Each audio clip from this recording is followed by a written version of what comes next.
1.11 is releasing several different types of fun and interesting types of features into the game, and today I'm going to be ranking every single one of them by using my factual-based opinions. Because let's be honest, there's no other better way in ranking these. I mean, come on. Starting off with the most obvious of thing and the big feature of this entire update, the trial chamber. And I think generally speaking, for one single structure, for the entire update to be focused around this single structure, I think they did a phenomenal job. I mean, seriously phenomenal job. And all the things you could find inside of it, such as all the new types of copper variants, are very interesting style blocks. Chiseled copper is pretty good, and so is the copper door and the copper trapdoor. Copper grates are, well, great. And the copper bulb, I would put it in the S tier, but after that whole controversy with the whole zero tick thing, I can't really do that, but still, this is going to be such a revolutionary, game-changing thing when it comes to redstone machines. I mean, having a single block toggleable flip-flop, I mean, that's game-changing. That is definitely game-changing. It is called a flip-flop, right? Well, whether it is or not, all these new copper variants are still pretty interesting, and speaking of new variants, all the tough blocks we could find inside the update now that we can actually craft are really going to help with buildings and things like that, and especially when it comes to all the slabs and stairs when it comes to tough, because the main rule of Minecraft is we don't add stairs or slabs or anything like that unless it's based off of stone, and tough is just one of those that just never had it until today, until the update. And some of the other variants of tough is actually pretty interesting too. I mean, the polished tough, definitely very polished andesite-like. Chisel tough has such a unique design to it, and same thing can be said for chisel tuck bricks. The only reason I'm putting them here and not the higher area, the higher ranking thing, is because it's just another gray block. It's just another gray block variant with more gray slabs and stairs and things like that, but still, it's a very welcoming one, and at least there are some pretty unique and interesting designs to some of these blocks. And speaking of unique and interesting things, the ominous bottle, which kind of nerfs a lot of what pillager outpost farms were doing for the longest time. And while I agree that totem farms or emerald farms do need some form of nerfing, I'm not sure if this is the best way to do it, and I'm not sure if I 100% like it.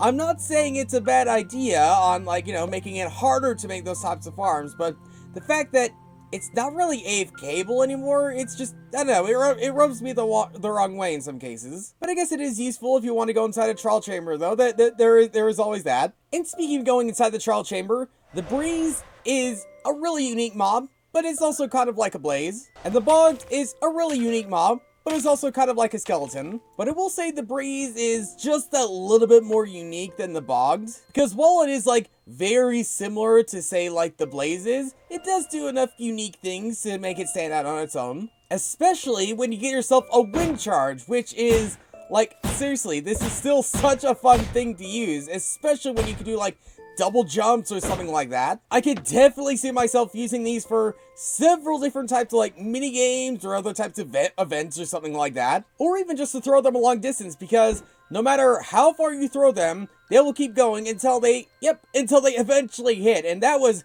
definitely way outside the simulation distance. So these things are gonna be such a game changer, seriously a game changer. The 4 potions you can find inside the game now, they're probably going to be less game changer, but they are still going to be somewhat game changing. Weaving, oozing, infestation, and wind charge. All of them are alright.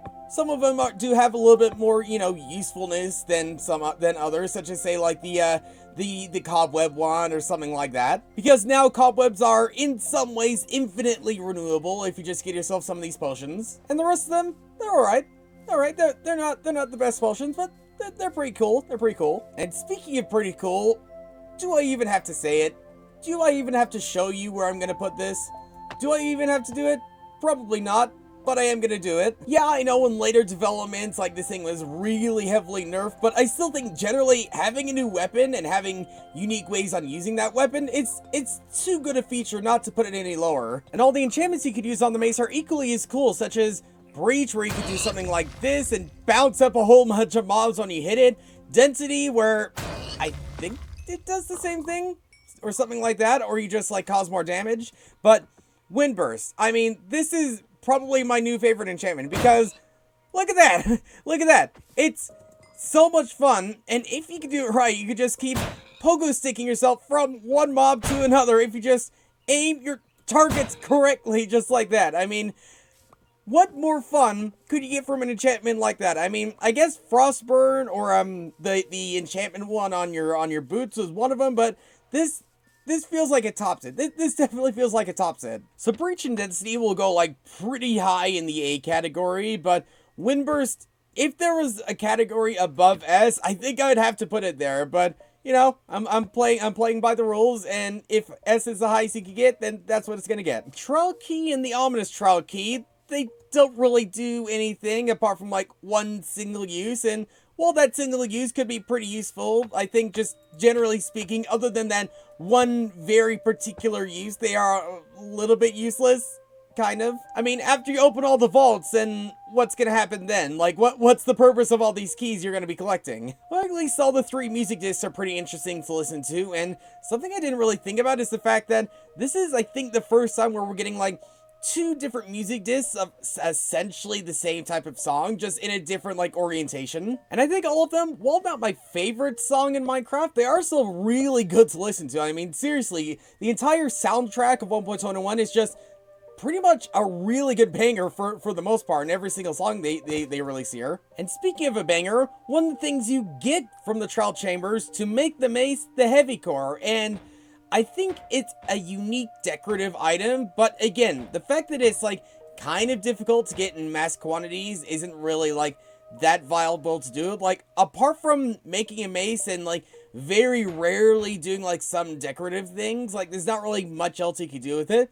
I still think it's like a pretty useful thing if you do want to do that sort of decorative things with like special smaller blocks, but really to do that on a large scale is just almost too difficult in my opinion. I get why they're so rare, but at the same time it would have been nicer just to have them be just a little bit more common, kind of like the Breeze Rod, which again, apart from like its one specific use, or I guess 2 specific uses in making like blaze rods, or not blaze rods, and making wind charges, like there's uses for this, but at the same time there's kind of not uses for it apart from those certain specific things. Again, without it you can't have the mace, so I see why it's here, but at the same time I would have liked seeing like just a few extra uses for that one item. Never really used pots that often, so these new pottery shards, they're cool, but I'm probably not going to use them that often. I have a little bit more praise for these new templates, but still, once again, I'm probably not going to use them too incredibly often. And I guess to continue the trend, the Trial Spawner,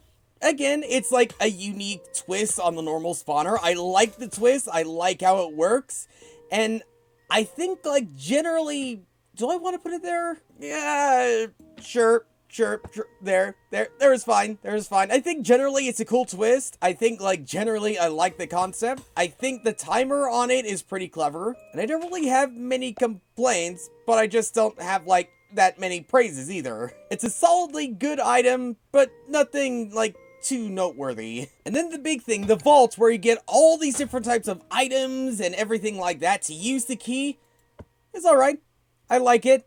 Again, I see why it's here. I love that it's here, but I hate the fact that it's only a one-time use. That's something I can't get over that fact. Because again, after you open it once, that's it. There's no more going back to it, meaning you're just going to be collecting these keys over and over and over and over and over again for almost no reason then. But I guess for a one-time use, it's good. It's alright. Again, I have my gripes, but generally it's pretty good, and generally, the update overall is pretty good in my opinion, and there is no feature I really hate or despise in this update. Honestly, I don't think I hate or despise any feature in the update anyways, for the most part. But I think what 1.21 is offering is actually fairly balanced and fairly spread out in my... It's at this point, I forgot to put one on the list. Let's just pretend I wasn't about to end the video there and put the crafter pretty high on the list, because auto crafting is pretty awesome. But yeah, generally speaking, 1.21, for all of its focus being set around one single structure,